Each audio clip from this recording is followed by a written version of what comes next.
Welcome back to the Meeting of Minds podcast and this particular mini-series called the HSP Connection with me, Philippa Robinson. And me, Robbie Lee. Yay! In this series, we are looking at all things HSP, from our personal experiences of discovering that we are HSPs, working out what we need to thrive as HSPs, and working in our business as HSP coaches. That's what we both do. So this series has something for everyone. As what is good for HSPs is, really good for everyone. So if you want to know more about what it means to be an HSP, I suggest you go back to listen to the first episode in this series, which is episode 90 of the Meeting of Minds podcast, where we explain all about it. But now, on with today's episode. So, what are we talking about today, Robbie? Philippa, today we're talking about one of my favorite topics, which is self-care. Yes. Yes. And I will say for me personally, self-care has been a journey. It's still something I'm learning to prioritize.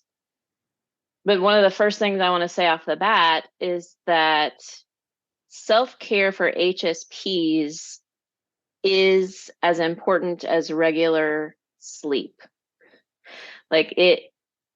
Because of how much information our systems process, we have got to find the things that work for us to help rejuvenate, restore, replenish, calm our system, all of those good things.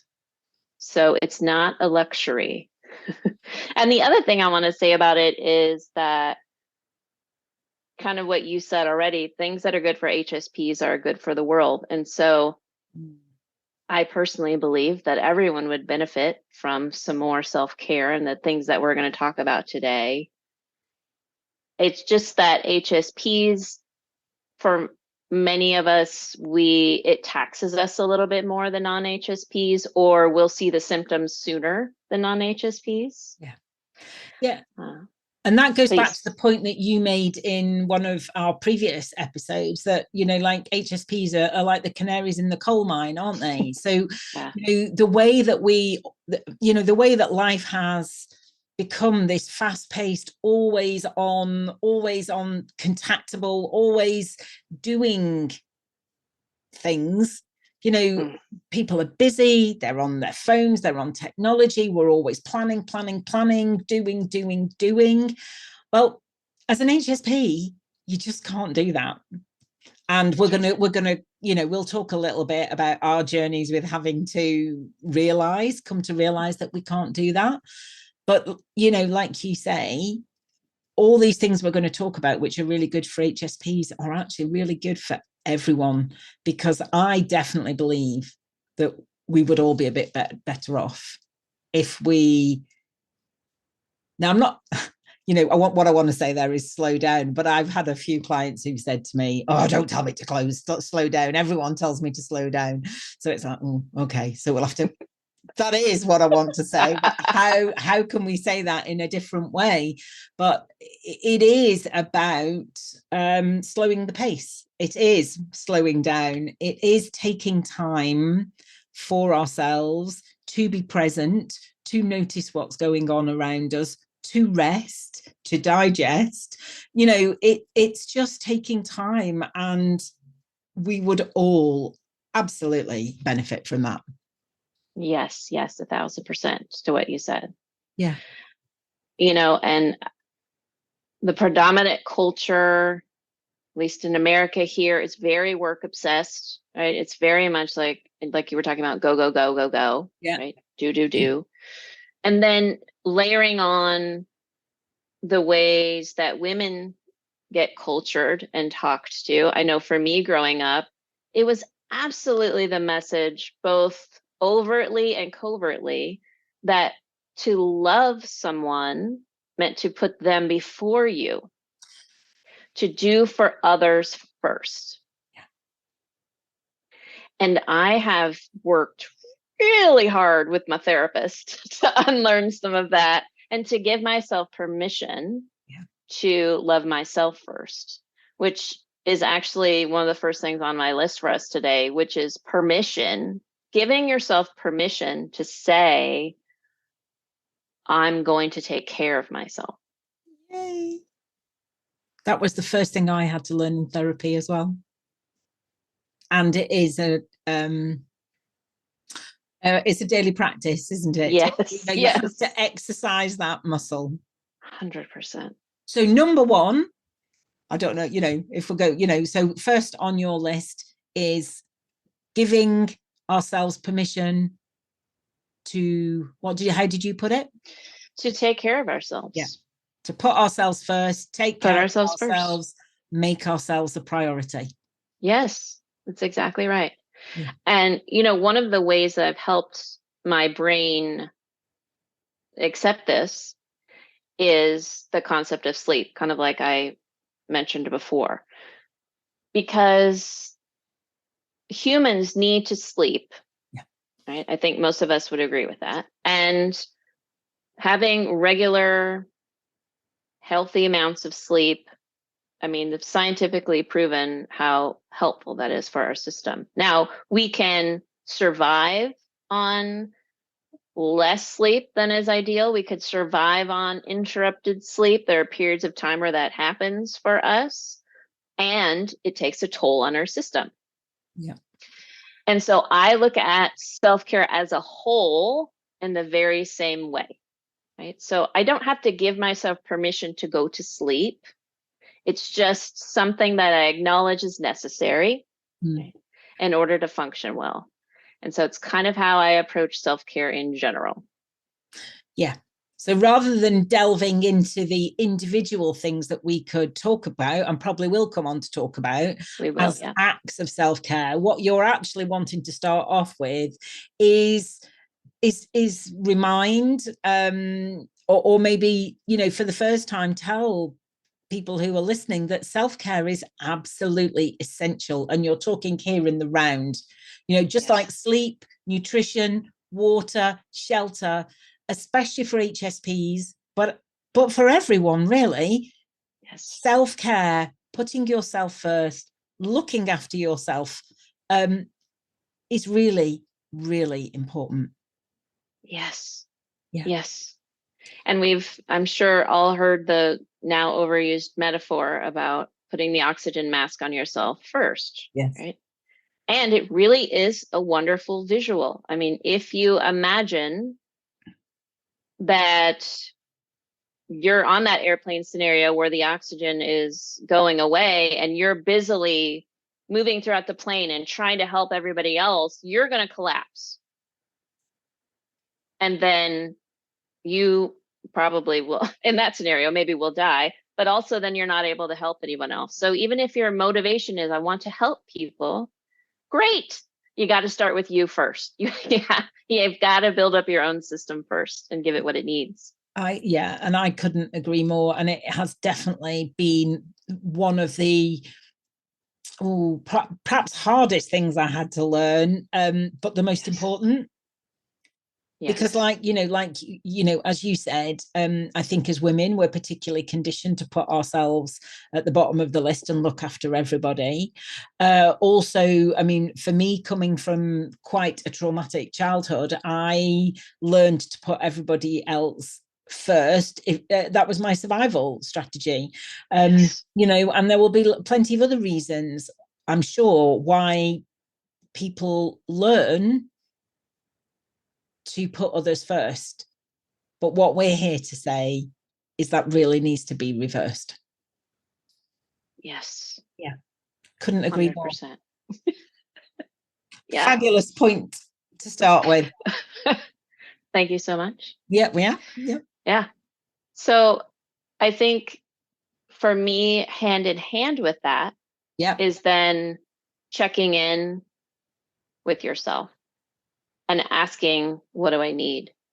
And that was not a practice I had for most of my life. In fact, it was the opposite, where if I would feel tired, if I would feel hungry, if I would feel peopled out, if I would feel strung out, exhausted, any of those things, I would push it aside and be like, okay, but I don't have time for that. I've got to keep going. I don't have time to listen to that. I got to keep going. And I imagine some other people might be doing some similar things. I'm pretty sure we know that people are doing similar things, and I certainly was. And like I said, that's another muscle that you have to exercise. And you know, I really have to work on that one. The not pushing through, the listening to the signals that my body is giving me, and learning. Okay, too much. I've got to rein it back in, and I've got to look after myself. Yeah. Same. It's some days I feel fairly successful at that, and other days I was like, oh, whoops.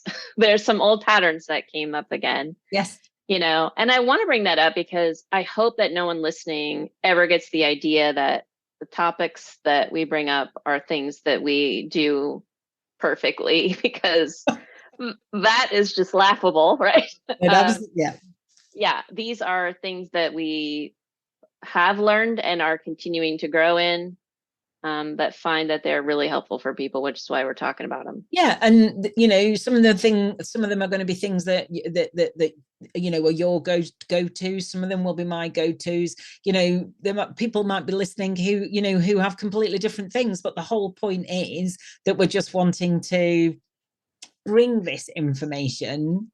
But like you say, you know, we're still working on it. It's not you know, it's not that we've got all this sorted, because we absolutely haven't, because it's a lifetime of conditioning that we're working on unraveling. And it's a really new way of being, isn't it?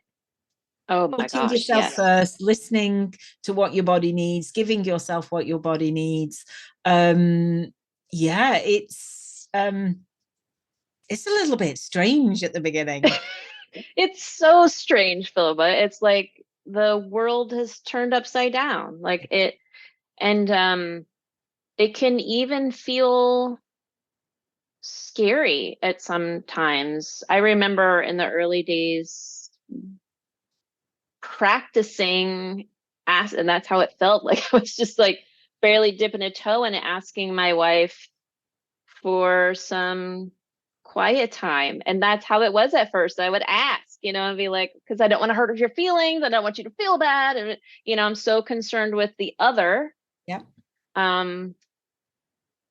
So yeah, it could feel really weird at first. And it's a practice, like you have mentioned a couple of times. It's things that we have to just keep practicing. Yeah. And I think you make a very good point there. And we'll probably talk about it more in another episode, because I think this is probably an episode all to itself. But actually, as we start putting some of these things into practice, you know, it does rock our world a little bit. And, Yeah. you know, it does change our relationships a little bit with friends, with family, you know, with our loved ones. You know, it just changes them. I don't want to say it makes certainly. I mean, for me, it's ended up really improving them, but that takes time. Yep. It does take time, but the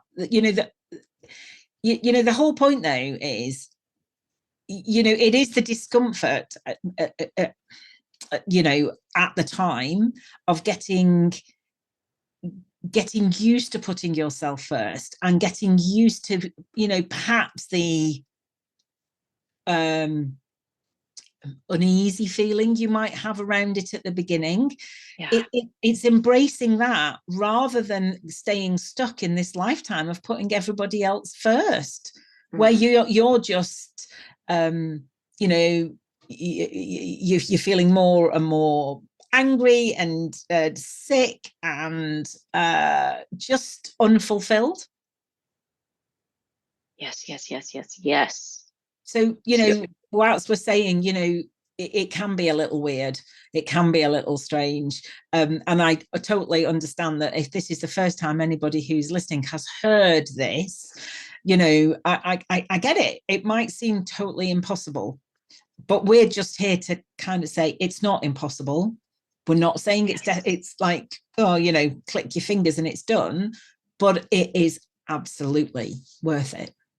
Yes, it's possible, it's doable, it's worth it. Absolutely. Yeah. Yeah. Yeah. Beautiful. Yeah. What's next? Well, one of the things that is kind of a go-to for me is just under the big bucket of figuring out what feels good. So checking in with my own energy and just starting to notice, like noticing, just even paying attention at all was different, like I mentioned, right? So noticing like where my energy dips throughout the day, or you know, when I'm feeling tired, when I'm feeling energized, when, like, how does my body respond to this food or to being around these people or to going outside, like just noticing those things and starting to kind of take some mental notes about that. Love that. It's really, it's a really important step actually, because what works, what's going to work for you, for instance, might not necessarily work for me. So we do have to take notice, as you say, of the things that are happening for us that we can then go on to change. But we have no idea what needs changing until we've done that noticing bit. That's right.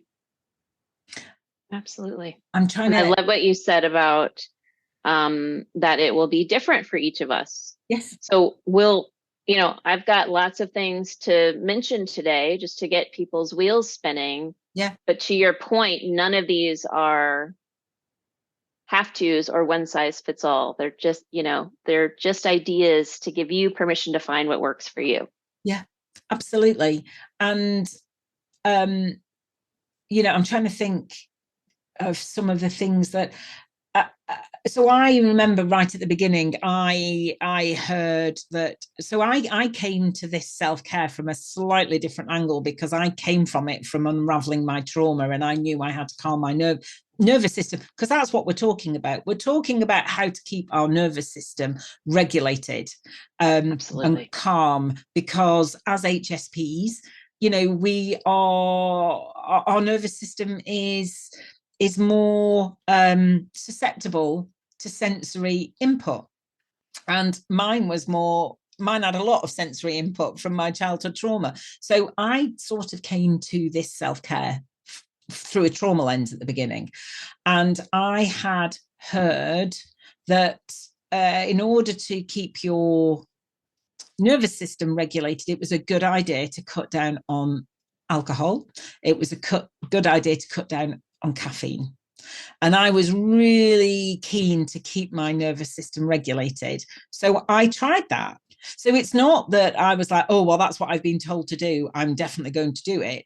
Because, like we've said, they're not all going to work for everybody. But I decided I'd cut out caffeine altogether to start off with. Now I have decaf, but I did cut out caffeine altogether. And I did cut out alcohol for quite a long time, actually. I'm not teetotal, but I don't drink much now. But I did absolutely notice really quite quickly what a difference that made. So I mean, luckily for me, I landed on something quite useful quite quickly. But then again, if that hadn't worked, I could have tried other things. So it is about trying these things out and noticing. So noticing what it is we want to change, making some changes around that, and noticing if we're getting some benefit from it. Yes. Yes. I love how you framed that. It's beautiful. And for me too, caffeine, I've noticed, I mean, I used to drink tons of caffeine, and I look back on it and it was probably self-survival. Like I was trying to get my system to go when it was done. Right. And I won't say that I never have caffeine, but it is on purpose. I'm paying attention to it. It's like it's part of my ritual with my wife on the weekends. We'll have a cup of coffee on Saturday and talk. And so, Love it. you know, it's intentional. And Yes. I have the whole rest of the day to just be with, because it gets me a little bit jumpy. So, I have lots of the rest of the day to calm myself down. But yeah, I think we're going to come back to very often is checking in with ourselves. Checking in. Yeah. One of the things that I ran into right away in the beginning for me, which was the concept of quiet time, alone time, or unplanned time. Those can, take a little bit different forms for folks. But Julie Bjelland has stated kind of as a guideline 1 hour a day and then 1 day a week. And so I'm going to remind people, this is not a have to, right? This is a guideline, try it out. What I think is really cool about it is the notion that you can give yourself permission to have quiet time throughout your day where you don't have to be in charge of anybody else, where you could just have some time for yourself. And I absolutely recognize it's going to be different for people depending on what stage of life they're at, what, kids and single parenting and jobs outside the house. Like there's so many things. So I recognize that is all real life as well. But there was something really profound to me about the permission. I'll go back to that again. Permission to find space for myself. I love that. Yeah. Yeah. Yes. And whether that's quiet, unplanned, both, but just time for yourself. Yeah. To be yourself, to check in with yourself, to do what you need, to do what you want. Yes. Yeah. I love that. I think and it can be could be a bit. Sorry, go ahead. I know. Right? Day a week could be a bit of a challenge. I'm thinking, Yeah. a day a week. Okay, that is a bit of a challenge, but it's all a work in progress as well, isn't it? That's right.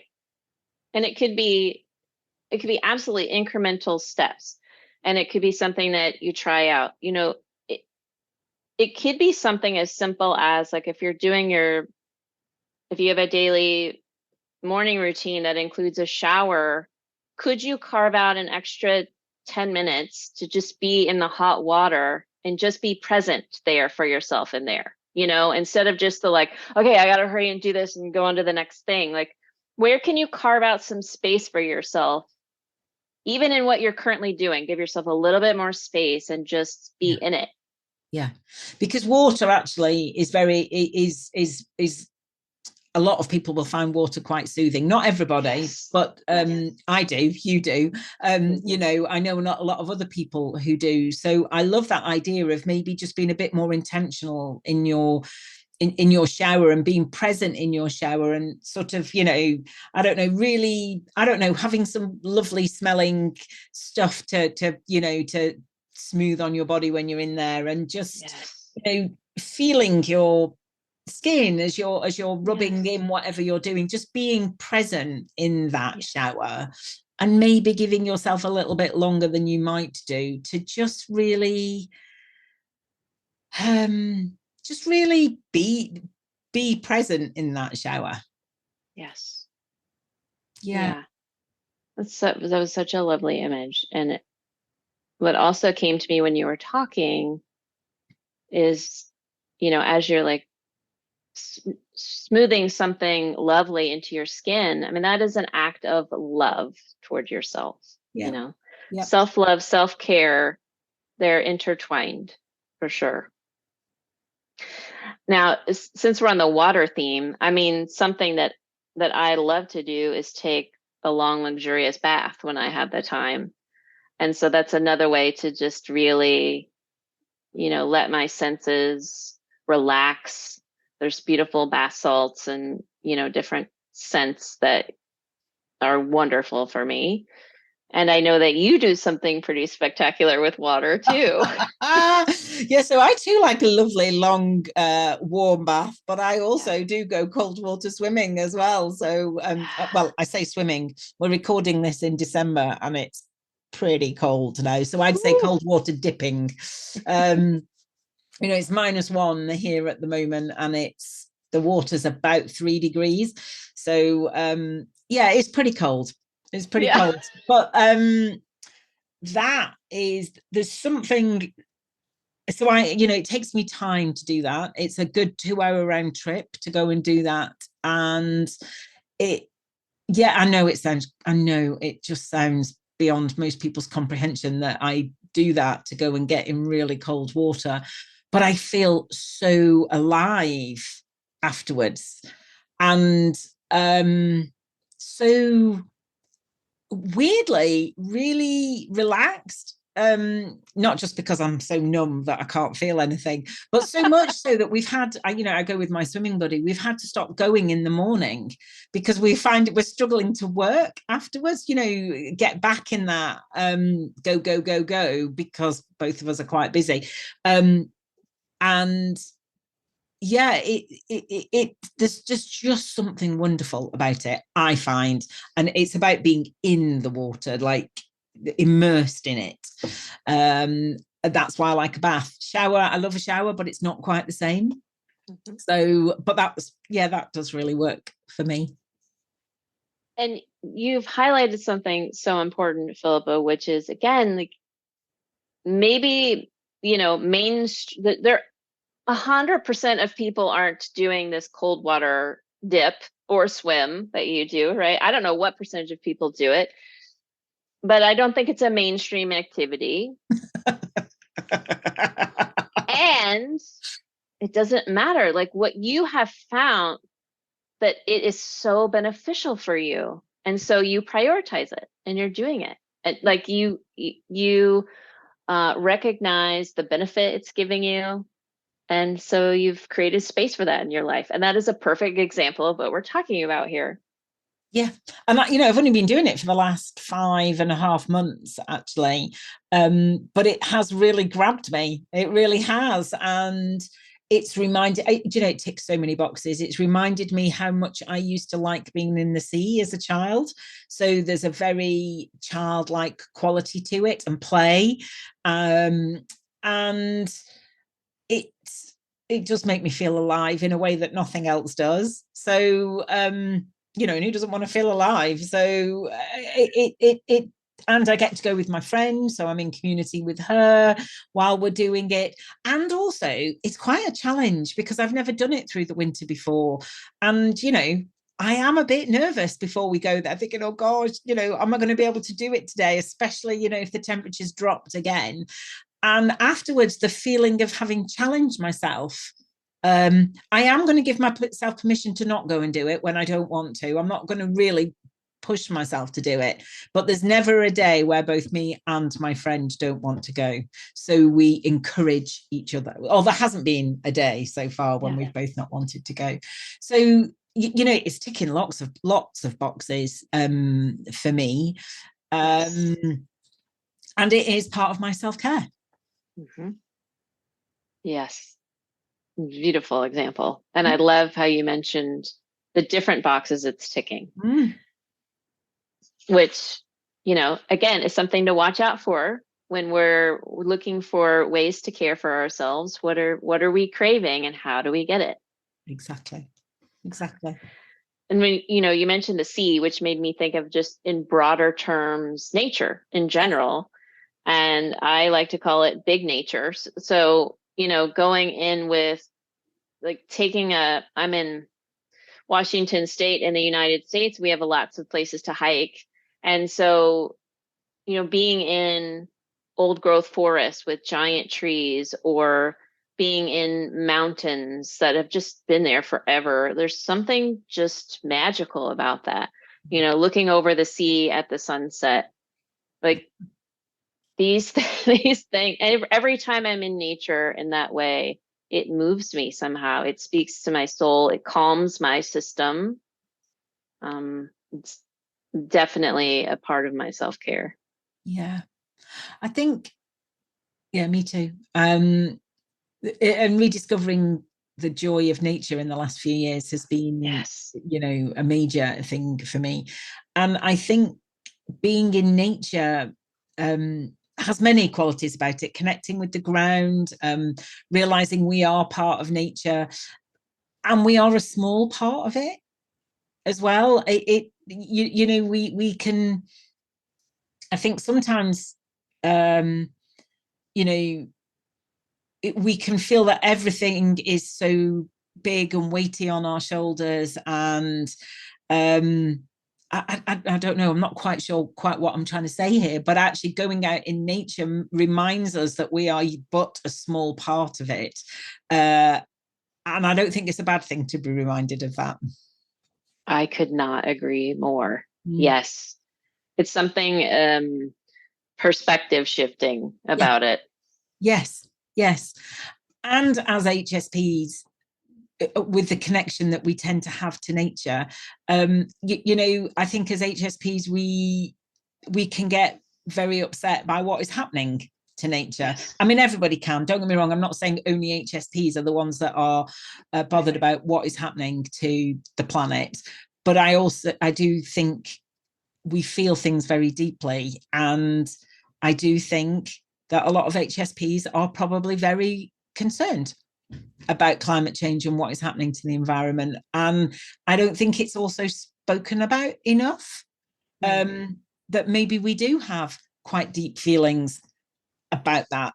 And there is perhaps some grief around what is going on, as well as definitely a lot of anxiety about what is going to go on. So I know, I've sort of gone off on a little bit of a tangent, and maybe that's another podcast episode, but I just wanted to acknowledge that we are out in nature and we love being out in nature, and also we might be feeling a lot more about it. Yes. I'm glad you brought that up because feeling our feelings, Mm-hmm. allowing for those feelings, making space for them, I feel is also part of self-care. You know, I definitely grew up learning to shove my feelings down, to try to quiet them, to make them wrong. And that's just not healthy. And so being able to express them, to listen to them, to make room for them, I think is so vital. I totally agree. That was a vital part of my therapy and my what the process that has brought me to where I am today, because I too learned to bury my feelings deep, but they will come back to, I talk about mine as like a volcano that just erupted one day, and I kept mine down with food. That was my numbing of choice. Well, I say food, overworking, perfectionism, people pleasing, all those other socially acceptable addictions apart from the food. Yep. But that's what I did. I ate my feelings, and you know they did. It will only keep them down for so long.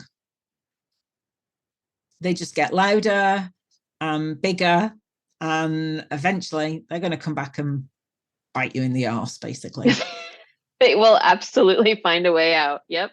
They will. Totally agree. They will. So feeling your feelings, giving yourself that space and that time to feel your feelings at an appropriate time, because we can't all go around feeling our feelings all the time, because most, we have to function in the world, don't we?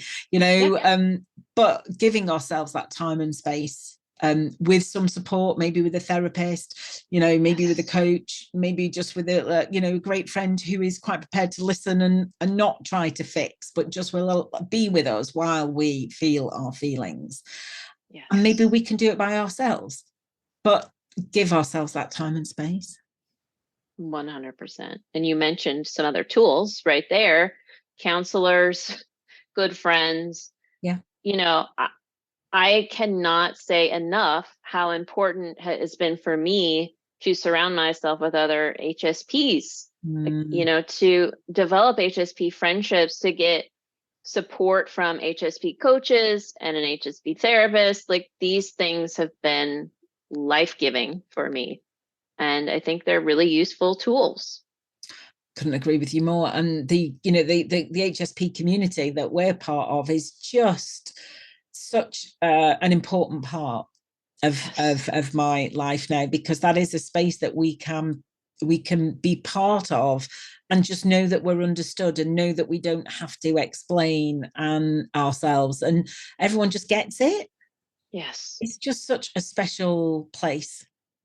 It really is. It really is. HSPs out there, find your community. Yeah. And communities. Yeah. And we'll have some links in the show notes of places for you to check out. Yeah. Because find your people. Yeah. It makes a difference. And that's not to say that non-HS peoples can't be the best of friends, because they absolutely are and can be. And I think it's vital for HSPs to find other HSPs to be in community with. Truly, truly. And I think another helpful tool for me is in working through my feelings, as we were talking about, kind of giving them space. And then also a tool I use to kind of check in with myself is journaling, writing, like getting the inside out, giving space for it to come forward. I know you've done a bit of writing yourself, Philippa. I have. I'm an avid, or I used to be. I dip in and out of journaling now. Actually, I did. When I think the writing you're referring to is my book. So when I decided I was going to write my book, I kind of didn't know where to start, and I'd had a copy of The Artist's Way by Julia Cameron on my shelf for years. Somebody recommended it, I bought it, never read it. So I decided to read it, and I worked through it. So it's a 12-week program, and I worked through it week after week, and that's where I started doing the morning pages. So I started journaling. I mean, that's all your morning pages are, really. And I started doing that, and the freedom that can be felt from a good journaling session where you really work through things is incredible. And not all journaling sessions are like that. Sometimes I could write for a week and not really have an aha moment, but then an aha moment would come. And like you say, it's about getting what's inside out. It for me, I think talking does it as well as journaling, and I think that's why I don't need to journal quite as much now, because I have this podcast and I have people who understand me and I understand them, who I can talk to. But I definitely process as I'm talking, and people who've listened to my podcast for a while will have heard me process as I'm actually in the middle of recording an episode. But I do the same when I'm journaling. I'm processing it, and I'll sort of think, oh, I don't know, like, feeling a bit out of sorts today. I wonder what that's about. Is it about this? No, that doesn't feel right. Is it about that? That doesn't feel right. Is it about that? Yes, that's what it's about. So, and there's no right or wrong way to journal either. I think some people can feel that a bit intimidated by journaling, but it's literally about pouring out of you what's in you. Yes. Well stated. Yes. There's no rules to it. There's no grammar police that's going to come read your journal and tell you've done something wrong. There's, Exactly. Spelling doesn't count. No. Format doesn't count. Like, just whatever wants to come out, just giving it a space to do that. It can be really beneficial. Yeah. In fact, I've never read any of my journals back yet. Have you not? No, I haven't. Oh, I bet that would be interesting. It might be. Yeah, I'm just looking at the one I started there. Maybe I might. I mean, who knows what pearls of wisdom there might be in there? But yeah, or a lot of details about what I had for my tea or something like that. But no, I don't really write about that. But if you do write about that, that's fine. That's right. Yeah, there is no wrong or right, and like you say, it doesn't matter what you write, how you write it. I would just say that there's something magic about pen and paper, pen or pencil on paper. There is something, apparently it uses a different part of your brain than when you use a keyboard. Mm-hmm. So an electronic journal is not quite the same. And I would definitely agree with that. The whole writing it and seeing it appear on the page, I don't know, is all part of the process. I completely agree. That was true for me as well. Yeah. And caveat to anybody out there, if your way into journaling is using a keyboard, use the keyboard. Like, just exactly. Do the thing, right? Do the thing. But there is something 100% magical about pen to paper. Yes. And you very rightly point out that that's not to say about anybody, you know, to anybody who is actually doing it electronically, that that's not right or that's not good enough. It's like, you know, as Robbie says, if it works for you, then stick with it. Yes. But anybody who wants to give pen or pencil on paper a go, give it a go. Yeah, see what happens. Yes. Yeah. See if you feel a difference. Yeah. One of the other things I had on my list is developing a practice of gratitude. And you know, I've done it different ways. I have like challenged myself to do it like daily, you know, write 3 things that I'm grateful for, those types of things, gratitude journal. I didn't stick with any of those things, to be honest. But what I did find was that because I made space for it, it's now a tool that I can pull out. And the way I use it, I mean, it will just spontaneously happen if I am just in awe of something. Like, the gratitude is just there. Yeah. But then I also use it on purpose if I find that I am not able to see anything bright, you know, like where everything is just like, ugh. Yeah. I will challenge myself. I mean, I will give space to those feelings first, and then I will challenge myself and say, okay, well, what are 3 things we can be grateful for? And it always just starts like a chain reaction. And it's like, okay, well, yeah, those things are shitty, but also all of these things are also amazing. Yeah. And it's just a wonderful reminder for my system. It helps me. Yeah. And it interrupts that sort of, like you say, it's important to feel your feelings, but also we don't always have the space, the time, the energy to be able to stay in those feelings for a long time. And I think turning to gratitude, like there are lots of other ways of doing it, can be a bit of an interrupter, really, and can bring us to a not quite so shitty place, hopefully. Yeah. Yeah. Yeah, you're exactly right. The interrupter. That's exactly the right word. Yeah. Yes. So gratitude journaling, gratitude practice has never been a thing for me. Really interesting. I know, gratitude is the attitude, and, write 3 things every morning and 3 things before you go to bed. Never been on my radar that is something that I want to do, weirdly, because I've tried loads of things.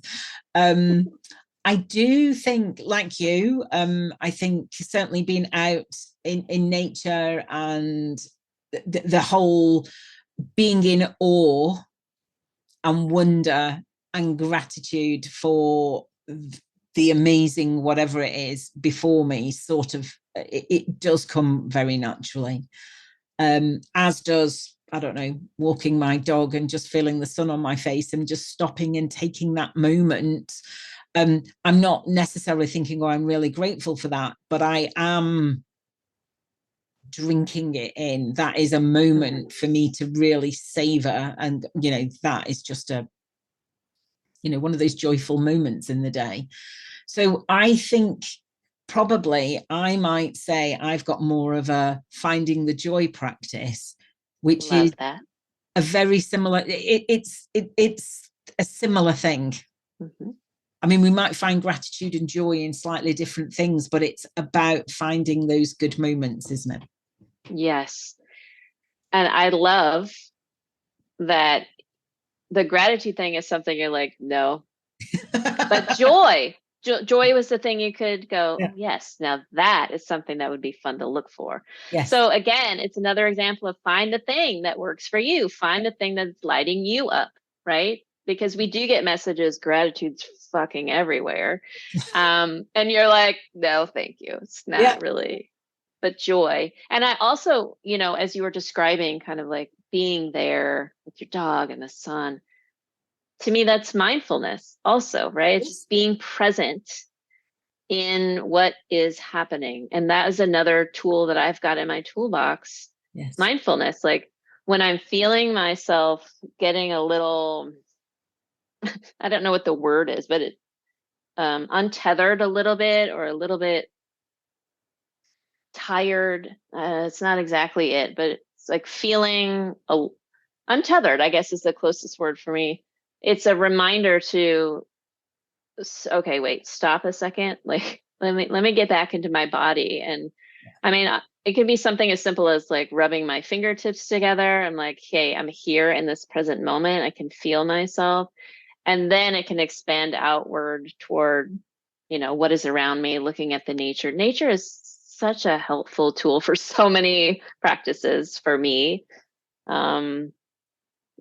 Yeah, so mindfulness, I feel, can be really helpful. Yeah, I agree with you. I love that. Rubbing your fingers together. That's so, we can all do that. Yeah. That we can all do that, and nobody else really needs to notice we're doing it. So That's right. As does sort of I remember when I was a lawyer, and if I was in a really boring meeting, I'd end up having to sort of pinch myself to Yes. stay awake. So yes. I mean, it's a similar kind of thing, except it's not like doing it to go so that I stay awake, but it to just to remind yourself that to come back into your body in the present moment, isn't it? It's 100% what it is. Yes. Yeah. But rubbing your fingers gently is a much kinder and more gentle way of doing it. But again, that can be an interrupter as well. That's right. That's exactly right. And I know a lot of people who will use like a band on their wrist and flick that. That's really good for anxiety as well, just to bring you back into the moment. 100%. I'm not good with pain, so that one wouldn't be my go-to. Yes. But rubbing fingers is another, like anything that gets you into your body. So the snapping of your wrists, rubbing your fingers, those things can be super helpful. And which reminds me of another tool that I used, which is not inconspicuous at all, which is that I love the finger rubbing for that reason. I could be anywhere, anybody could be around me, and no one has to know I'm doing anything. Right? Yes. But a very conspicuous tool, but very powerful, is EFT or tapping. Yes. Like I have found that to be super helpful for me in processing emotions, especially anxiety, fear, and it's used for veterans, for folks suffering from PTSD, which for a lot of HSPs we are. We have either had some capital T trauma in our lives, or our body is processing lower T trauma in a way that is really harmful for us, and tapping can be super helpful for that. Is that a tool that you are familiar with? I've tried tapping. I've watched quite a few videos of people tapping, and I've tried tapping on the spots, and it didn't really do much for me at the time I tried it, but I was trying it just out of interest as opposed to needing it. I think it's something that if I needed a new tool, it would definitely be something that I tried. It's just not something that came into my radar, at a time that it was useful for me. But I know a lot of people think EFT is fantastic. So, and it's really easy to do. It's really, you can do it for free. I mean, everything that we've talked about so far is free, apart from if you need a therapist or somebody to be your support. But everything else we've talked about is very much within your control and largely free. Yeah, that's right. The thing about tapping EFT that makes it really helpful for me is the words that you use to pair with what you are tapping. So let's say, for example, I'm feel like maybe I led a class and now I'm feeling like I didn't do a great job. I'm feeling like I've let myself down or something. Then while tapping on these certain parts, you say something like, even though I'm feeling, and then you name your feeling, even though I'm feeling like I screwed up, even though I'm feeling badly about myself, I love and accept myself. And that phrase, and you say it over and over. So it's like, even though I'm feeling anxiety, I love and accept myself. Even though I'm feeling less than, I love and accept myself. That I love and accept myself while you're tapping on these parts of the body, which interrupts, I don't know the science behind it, but it's out there in the world. You can go read about it. It is. It changes things. It changes the wiring. It's super helpful. Yeah. And, so that's actually a couple of things that we've talked about already rolled into one, isn't it? So it's an act of self-care because it's acknowledging the feelings that you're feeling, and it's also, it's declaring your self-love, so, what's not to like about it? Right. What's not what to not, what is there to not love about it? And there are so many guided tapping things, not a great word, videos on YouTube, videos on YouTube and stuff.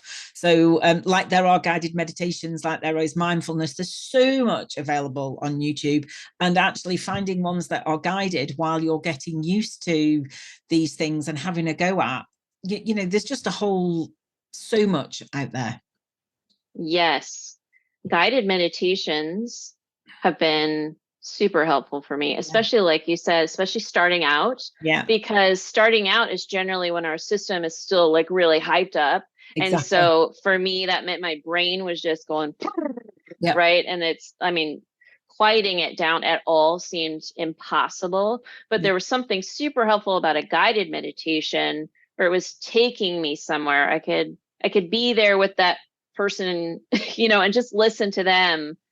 I found that to be super helpful for calming. And I think with the key there is finding a voice, trying them until you find a voice that you like, that you find soothing. Just because somebody recommends one to you doesn't necessarily mean it's going to work for you, because, we'll all like different voices.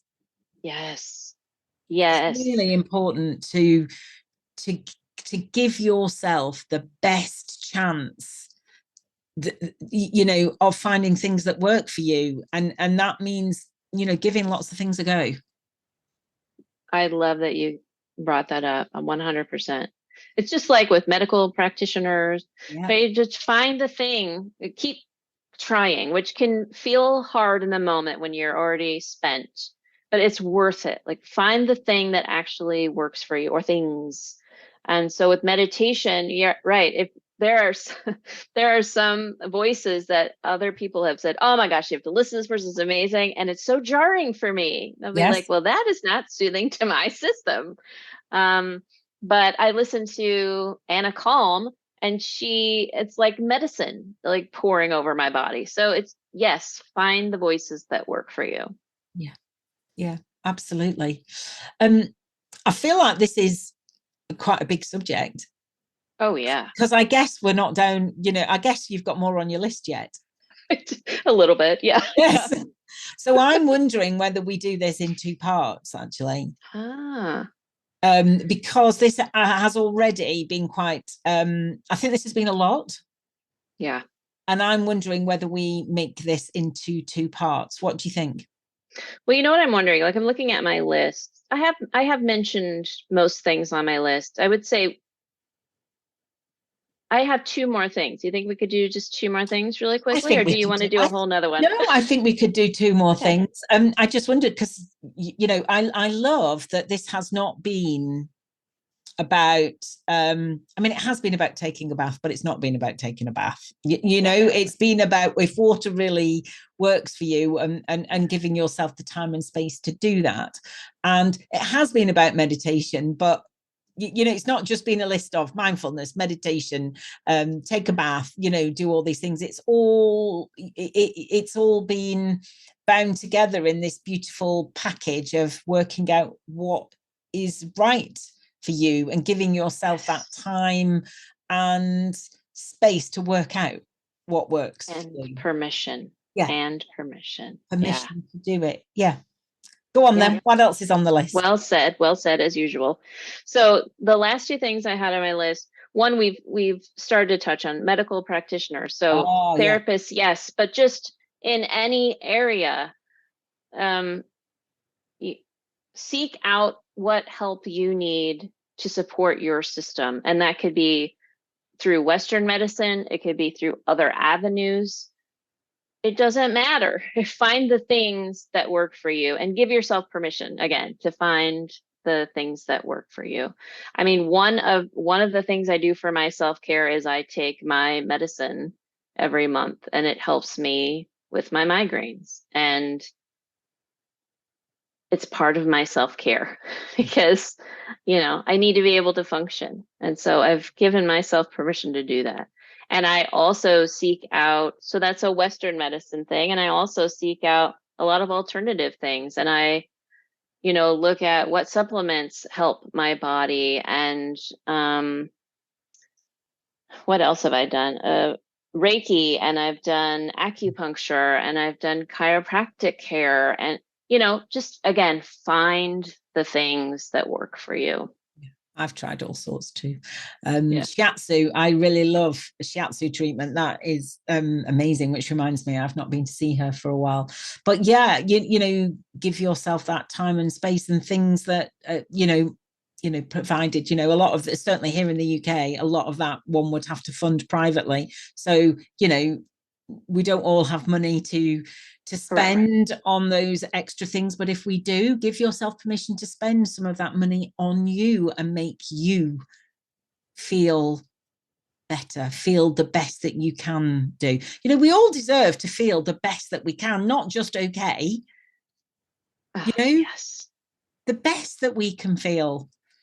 yes, it's important. Yes. Yes. Go on then. What's what? And I almost want to leave it there. That's so lovely. Okay. So, but you mentioned GPs, and you've already mentioned Julie Beeland, and Julie is very keen on people in her HSP community understanding that you know, not all medical practitioners are aware of the HSP trait. And in fact, most of them aren't. And, you know, we might have to learn to advocate for ourselves with our medical practitioner. And it might be that we can't take the same doses of medicine that other people can take. It might be that we need a different medicine. It might be, there might be all sorts of reasons why the way that they usually treat patients might not work for us. And it's really important to understand that that is not a failing in us. It's not anything that we need to apologize for. It might mean that it's something that we need to be on it. We need to take our research, and we need to go and talk to our doctor and say, actually, this is what is happening for me. I think this is why it's happening. And you know, I might need a different treatment. But it's really important to be aware again of what works for us and make sure that we stand up for ourselves. Oh my gosh, such a huge topic there, Philippa, and so important. Yes, advocating for ourselves and sometimes educating our medical practitioners. Yes.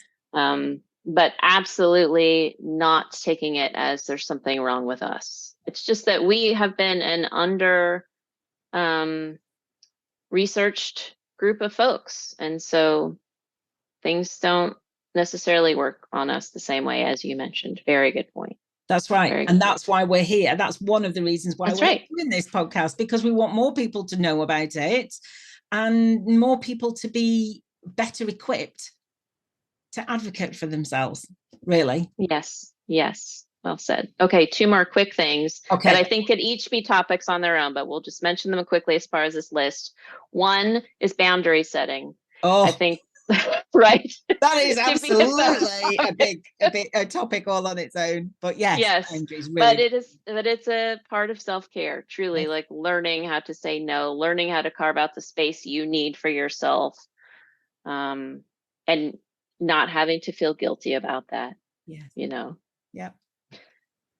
And the other last one is finding the things that light you up, which is kind of similar to what you're saying about joy. Yeah. Like, you know, if you can make your profession something that lights you up, brilliant.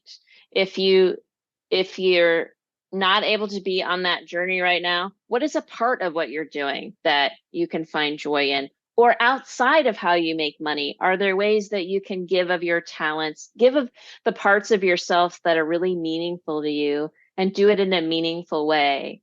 Like, man, that fills me up so much.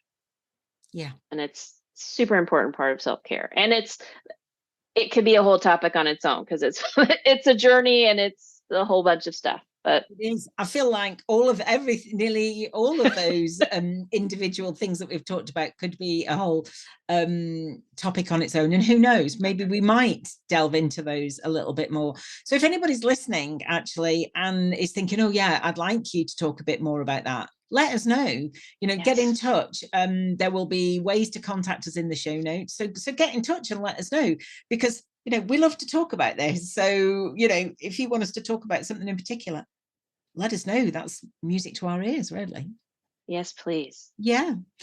So I think we'll leave that here for today. This has been a nice long episode with lots of juicy information in it. Thank you to Robbie for putting that list together. I totally failed, and Robbie did a brilliant job. Thank you for leading us in that today. And yeah, we'll leave it there, and we'll be back with another episode soon, won't we? Yes.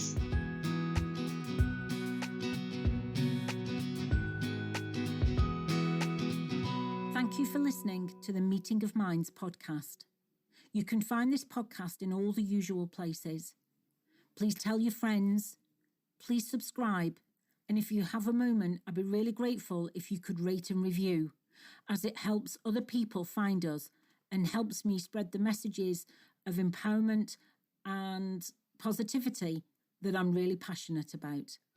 If you want to find out more about me, you can visit my website, www.safeandsupported.co.uk.